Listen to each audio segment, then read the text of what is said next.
Olá, amigos do YouTube, amigos do Facebook.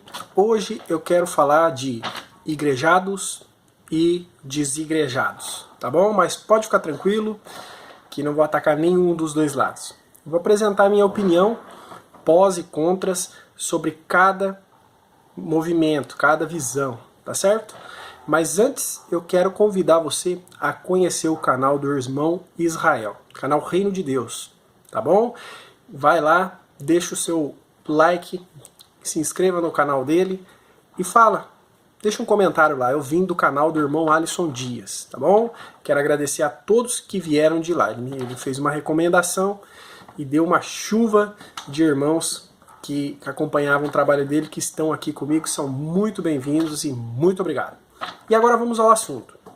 Existe aí o igrejado e o desigrejado hoje em dia, tá certo?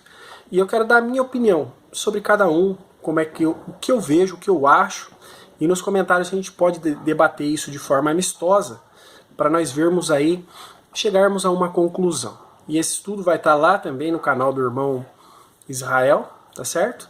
E ele vai fazer um estudo também, mostrando aí o que ele acha, o que ele pensa, e vai mandar aqui para o meu canal futuramente, tá certo?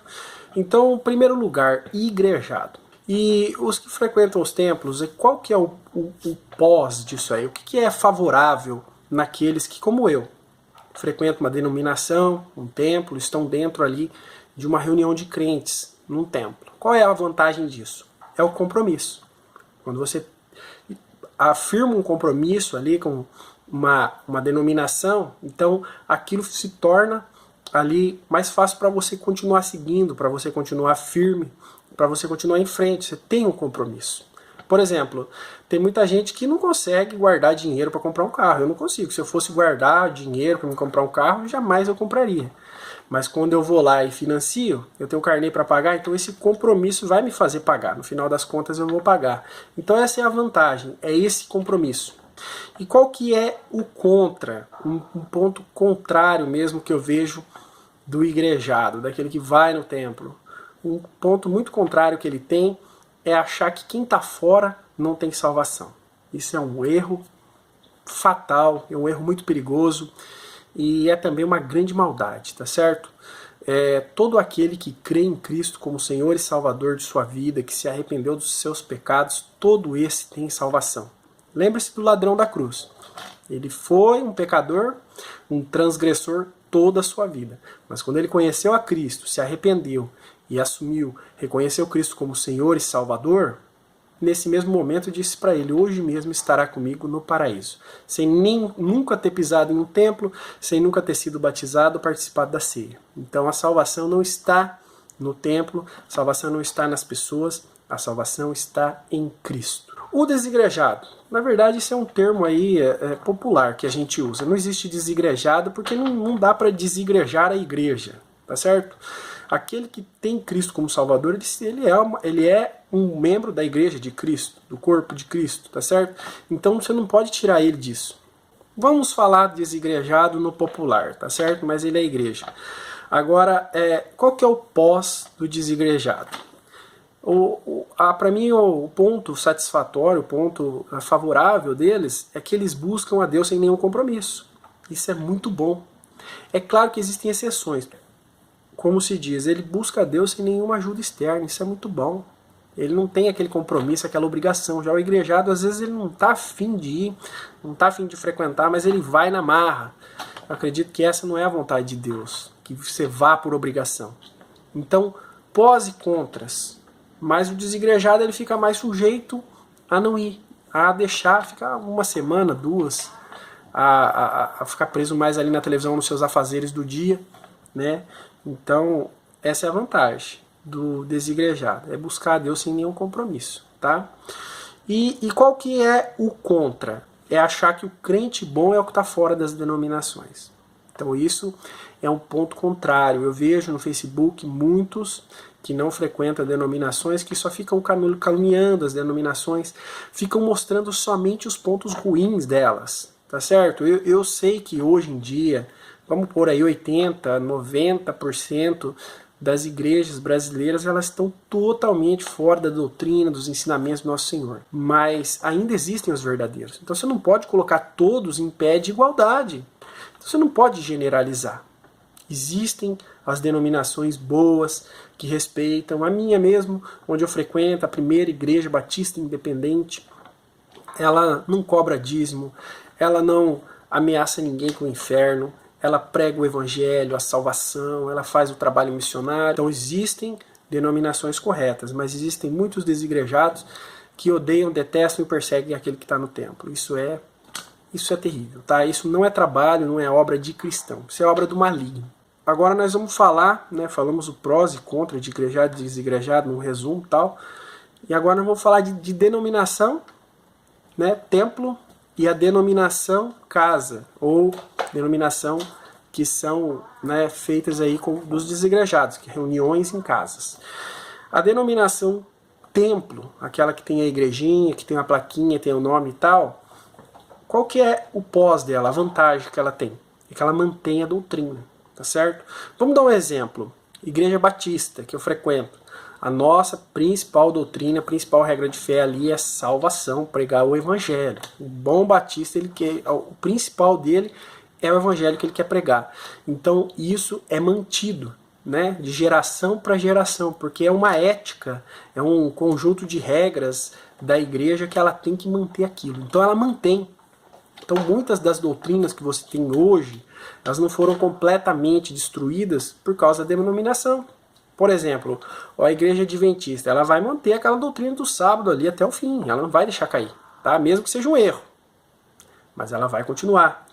E esse também é o ponto contrário, o mesmo ponto favorável é o ponto contrário, porque se a doutrina for errada, ela vai continuar, ela vai permanecer.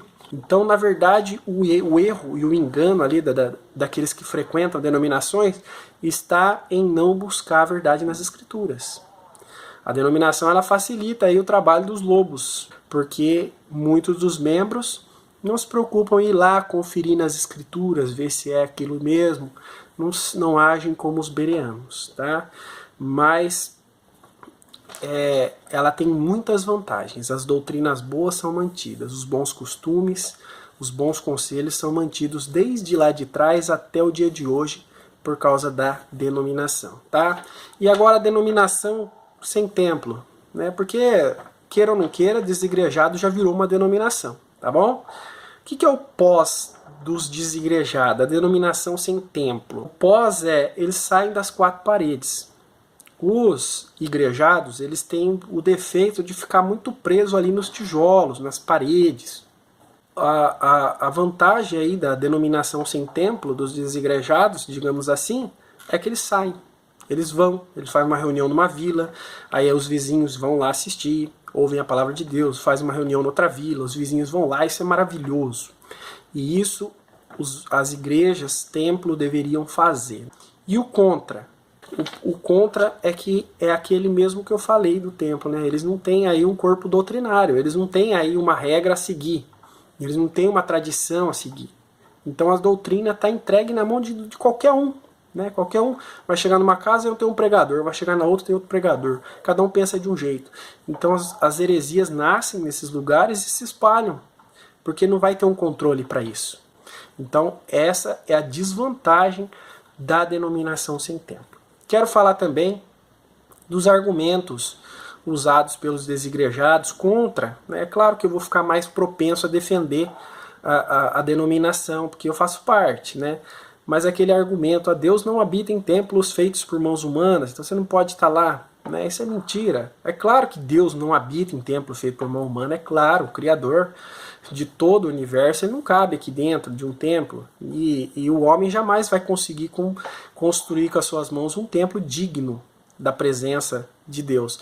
Mas Cristo falou que onde tiver uma reunião de crentes, ali ele vai estar. Então, o templo, ele é simplesmente um lugar fixo, onde nós temos dia e hora para se reunirmos em nome de Cristo. Existem igrejas fazendo isso da forma correta, se unindo em prol do Evangelho, para adorar Cristo, para prestar louvor e adoração. E existem a grande maioria de falsos, guiados por Satanás, que se reúnem por materialismo, tá? Então esse argumento não é bom, tá? Não é válido. Ah, Deus não habita em templos por mãos humanas. Claro que não habita, tá?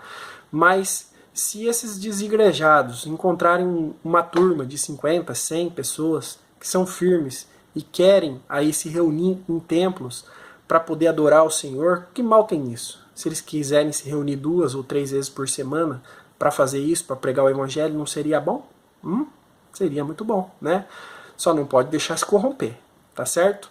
E outro argumento aí que eles usam, né, é que no tempo dos apóstolos eles se reuniam em casas, como a gente vê lá na carta a Filemon, né, que Paulo fala a igreja que está em sua casa e tal.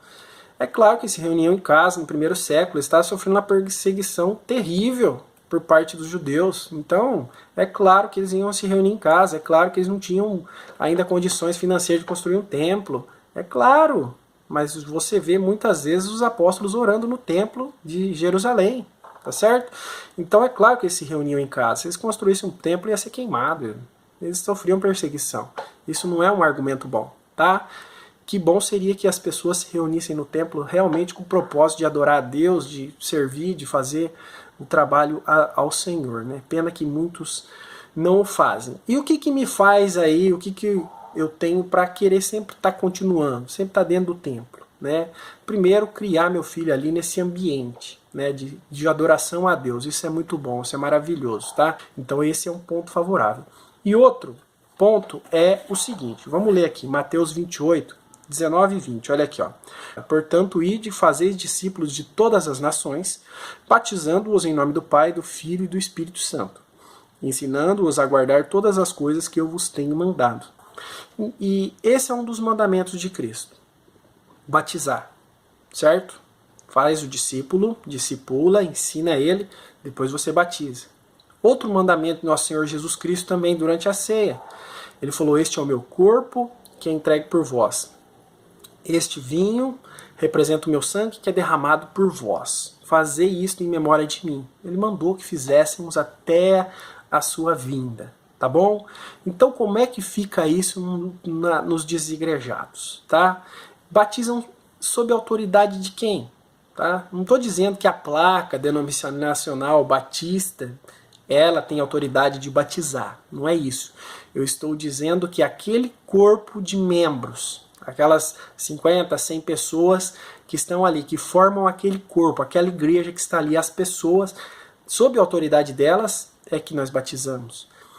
Temos um líder, um pastor, que é escolhido. Ele vai fazer isso. Então, ele está sendo batizado embaixo da autoridade daquela igreja. Como é que funciona nos desigrejados? Quem que é o líder? Sob a autoridade de quem estão fazendo aquilo? Entende? Esse é o problema. E a ceia? Como é que funciona a ceia? Sob a autoridade de quem que eles estão fazendo isso?